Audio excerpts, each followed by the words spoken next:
Hey hey hey, c'est Cassandra. Kan oma wil ta man die er elke dag money in stop. Elke dag wine van die Alors aujourd'hui on se retrouve pour une vidéo sur la prépa. Donc je vais pas faire une longue intro. Donc juste avant de commencer, n'oubliez pas de vous abonner, de liker, de partager. D'ailleurs récemment j'ai vu que j'avais augmenté, que mon nombre d'abonnés il avait augmenté, on était à 286 abonnés. Du coup ça me fait super plaisir. Il y en a certains qui vont penser que c'est pas beaucoup, mais en fait ça me fait plaisir de voir l'évolution de mes abonnés. C'est pas vraiment le nombre qui me fait plaisir, mais c'est l'évolution. Donc en tout cas je suis super contente, donc continuez de vous abonner, continuez de partager si jamais vous partagez mes vidéos, continuez de me faire de la pub aussi, continuez de liker mes vidéos et voilà. En tout cas on va commencer directement hein. Il faut savoir que cette vidéo, et je l'ai tellement filmée, ça m'a pris trop de temps, genre j'ai effacé la première fois sans faire exprès, deuxième fois, vas-y, c'était trop long. Vas-y, bon, bref. On va commencer. Donc, je vais vous faire une présentation d'abord globale de la prépa. Donc, pour vous présenter déjà ce que c'est la prépa. Donc, une prépa, en fait, c'est... on va dire... Comment on peut appeler ça? On va dire que c'est des cours. Ok, donc c'est des cours, c'est une classe préparatoire aux grandes écoles. Donc que ça soit des écoles de commerce, des écoles d'infirmières, des écoles d'ingénieurs. Donc il y a plusieurs types de prépa. Mais je pense que les plus connus sont les prépas pour écoles d'ingénieurs ou écoles de commerce. Donc voilà. Donc moi j'étais en prépa école de commerce, donc en CPGE, voilà. Et donc voilà, donc je vais vous présenter en gros, tu fais 2 ans de cours où tu travailles intensément. Franchement, la charge de travail est super lourde. Donc, tu vas travailler pendant 2 ans pour préparer en fait le concours des grandes écoles de commerce. Et en fait, le but, c'est d'entrer dans la meilleure école de commerce possible que tu peux accéder en fait, avec ton niveau. Hein. T'es pas forcément, le but, c'est sûr pour tout le monde veut entrer dans la première école du classement. Mais après, en fait, ce qui va t'importer, c'est plus d'entrer dans la meilleure école de commerce pour toi. Donc voilà. Et la prépa, en fait, ça va te préparer à ce concours-là parce que c'est un concours assez exigeant. La prépa, en fait, ça va t'apporter les connaissances nécessaires pour que tu puisses réussir ce concours dans le meilleur, dans le meilleur environnement, si tu veux. Donc voilà ce que c'est en gros la prépa. Donc maintenant je vais vous expliquer en détail en fait le fonctionnement de la prépa. Donc alors il faut savoir que une prépa c'est sur un volume de 40 heures par semaine. Donc ce qui fait que vous avez cours le samedi et en général, c'est 4 heures de cours le samedi et ouais, donc c'est 40 heures par semaine. Après, c'est une prépa, ça se fait dans un lycée. C'est comme pour les BTS, donc vous êtes des post-bac. Ça se fait dans un lycée et du coup, c'est le fonctionnement du lycée. C'est-à-dire que pour les vacances, vous aurez les vacances des lycéens. Ensuite, si par exemple dans le lycée en question, il y a un carnet, vous aurez un carnet et tout ça, mais vous n'êtes pas traités comme des lycéens. Vous voyez, c'est juste, en fait, les personnes par exemple qui sont en BTS, ils savent qu'ils ne sont pas traités comme des lycéens, ils sont juste dans l'établissement, on va dire, mais après, en général, même vous êtes même pas forcément dans les mêmes salles que les lycéens. Dans le lycée où j'étais, il y avait un autre établissement pour les personnes qui étaient en prépa ou en BTS. Enfin, pour les post-bac, quoi. Donc voilà, donc c'est sur 40 heures par semaine. Même fonctionnement que le lycée. Qu'est-ce que je peux vous dire d'autre encore en général sur la prépa? Donc c'est vraiment quelque chose d'intensif la prépa. C'est pas des lol on va dire. C'est vraiment quelque chose d'intensif. Donc il faut s'attendre quand même à travailler pendant longtemps. Il faut s'attendre aussi à travailler pendant les vacances parce que moi, quand j'ai eu ma réponse et que j'ai su que que j'entrais en prépa l'année prochaine. Même pas un mois après, on a reçu un mail, alors que c'était les grandes vacances, hein, on a reçu un mail avec nos devoirs pour la rentrée, vous voyez. Donc franchement, attendez-vous à travailler. Donc maintenant, je vais vous parler de la filière ECT. Donc, il y a la prépa, il y a les prépas grandes écoles. Et dans les prépas grandes écoles, il y a les prépas ECE, donc c'est pour les ES. ECS pour les S, donc les scientifiques. Et ECT pour les bacs technologiques, en l'occurrence les bacs STMG. Moi, je suis issue d'un bac STMG, du coup, j'ai fait une filière ECT. Donc, déjà, ça serait pour vous faire connaître cette filière parce que j'ai l'impression que... Enfin, en fait, quand tu tapes prépa sur YouTube, tu vas avoir pas beaucoup de vidéos sur la filière ECT. J'en ai vu peu et justement, je me disais qu'il me fallait en fait des informations sur cette filière pour que je sache au moins dans quoi je me lance en fait. Donc voilà, donc je vais vous parler de la filière ECT. Donc la filière ECT, c'est une filière, donc c'est spécialement pour les STMG. Donc je vais vous parler des matières que vous avez dans cette filière. Vous avez les matières technologiques qu'on a en terminale STMG comme le management, l'économie et le droit. Et la différence en fait, c'est que en management, on va aborder les 3 spécialités, donc le marketing, ressources humaines et gestion finance. Et en économie droit, ça sera vraiment quelque chose de super théorique. C'est-à-dire que les auteurs, par exemple, en économie, on va en voir plein en fait. On va avoir plein de théories économiques, on va avoir plein de... Même en droit, ça sera du droit super général en fait.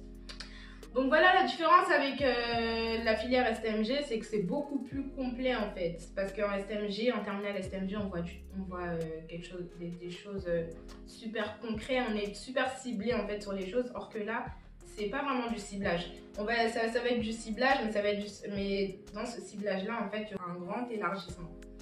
Et après, il y aura d'autres matières qui ne sont pas des matières technologiques, donc vous aurez mathématiques, la base. Dans les maths, par contre, il y a de l'informatique. Et l'informatique, en fait, ça vous apprend à utiliser un logiciel qui s'appelle Scilab. Et en fait, plus les années passent, plus l'informatique, ça devient important et plus ça permet de gagner des points facilement au concours. Donc voilà, donc il y a informatique, il y a maths, il y a culture générale. Dans culture générale, en fait, c'est séparé entre philo et français. Et en philo, vous faites des dissertes comme en STMG. Et en français, par contre, on va dire qu'il y a de la culture générale, comme ça s'appelle. Après, vous avez quoi d'autre? En fait, on vous forme aussi à une épreuve que vous allez avoir au concours, c'est la contraction de texte. Ou on vous forme aussi à la synthèse, mais ça, c'est juste pour une seule école. Donc voilà, donc il y a culture générale. Ensuite, on a les langues. Anglais, espagnol et allemand. Après, il y a d'autres prépas qui proposent peut-être d'autres langues, mais en tout cas, les langues, qui étaient dispensées dans la prépa, c'était ça. Après, normalement, c'est bon, hein. Je crois que j'ai dit toutes les matières. Vous avez quoi? Culture G, droit, éco, mana. Vous avez quoi d'autre? Maths. Langue. Ouais, bon, c'est bon. En tout cas, c'est bon. Là, je vous ai donné toutes les matières de la filière ECT. Ensuite, qu'est-ce que je peux vous dire d'autre? Je voulais aussi vous informer que il existe aussi des prépas, hein, parce que en fait, j'ai remarqué que quand on sort d'STMG, on a tendance à se diriger soit vers un BTS ou soit vers un DUT. C'est vraiment les voies les plus prises. Après, il y a la fac aussi qui est prise, mais j'ai remarqué qu'il n'y a pas beaucoup de personnes qui allaient en prépa en fait. Donc je pense qu'il faut que je fasse la promotion de cette filière-là pour que vous puissiez enfin oser la prépa. Parce que c'est pas que vous ne connaissez pas la prépa, vous connaissez la prépa, mais il y en a plein qui ont peur de se lancer dans la prépa. Je sais qu'il y en a plein qui ont peur de se lancer dans la prépa parce que moi-même, quand j'étais en terminale, j'avais peur au tout début d'aller en prépa, de choisir la prépa. Pourtant, vous avez des bonnes notes et tout, mais... Même les personnes qui sont venues, il y a des personnes qui sont venues nous rendre visite, des terminales qui sont venues nous rendre visite en classe de prépa et qui m'avaient dit qu'ils avaient grave peur et tout, ils ont peur de oser la prépa, mais en vrai, arrêtez d'avoir peur parce que franchement, dans tous les cas, vous commencez la prépa, si jamais vous aimez pas, vous quittez en fait. Vous quittez. Après, le mieux c'est de quitter au début, comme ça au moins vous perdez pas une année et en même temps vous dirigez vers quelque chose d'autre qui va peut-être plus vous plaire et tout. Mais en vrai, arrêtez d'avoir peur parce que j'ai remarqué que vous avez beaucoup trop peur. Donc lancez-vous. Et après, on ne vous dit pas aussi de vous surestimer. Si vous savez que que vous n'avez pas les notes suffisantes, ou si vous savez que vous êtes des personnes qui n'aiment pas travailler ou qui vont, je sais pas moi, qui n'aiment pas avoir beaucoup d'heures de cours et tout, en vrai, oubliez. Lancez-vous dans un truc peut-être qui va demander moins d'efforts à fournir, parce que là, ça va demander franchement beaucoup d'efforts. Donc voilà, c'est ça aussi que je voulais vous dire. Vraiment, vous partagez en fait mes connaissances sur cette filière-là, pour faire en sorte que ça vous fasse moins peur et que ça vous pousse à tester la prépa, au moins tester. Après, qu'est-ce que je peux vous dire d'autre sur la filière ECT? Oui, ça c'est sur la prépa en général, c'est pas sur la filière, mais sur la prépa en général. Y a plusieurs prépas qui proposent des internats. Franchement, si vous avez l'occasion de prendre l'internat, prenez l'internat, parce que franchement ça va être grave bénéfique. Après c'est vrai, il y en a qui rencontrent des potes de ouf à l'internat et tout, et qui après ils travaillent pas. Mais normalement, l'internat en fait ça permet justement de concilier l'amitié et le travail. Et en général, en internat, vous allez travailler en groupe, vous allez être dans une ambiance en fait où tout le monde travaille. Donc franchement, ce que je peux vous conseiller, si vous avez l'occasion de choisir entre internat ou externe, je vous conseille vraiment de choisir l'internat, parce que ça va être vraiment le mieux pour vous, surtout si vous habitez loin. Parce que moi par exemple, j'habitais pas super loin, j'habitais à 30 minutes, mais il y avait grave des problèmes de train et tout, du coup ça fait que j'étais souvent en retard ou des trucs comme ça. Et même pour travailler après le soir, quand je rentrais chez moi, j'avais tellement la flemme, genre des fois je faisais pas mes devoirs et tout. Donc franchement, ce que je vous conseille, c'est vraiment de choisir l'internat si vous en avez l'occasion. En vrai, après je sais que ça peut pas plaire à tout le monde l'internat. Moi par exemple, je sais que ça me plaisait pas.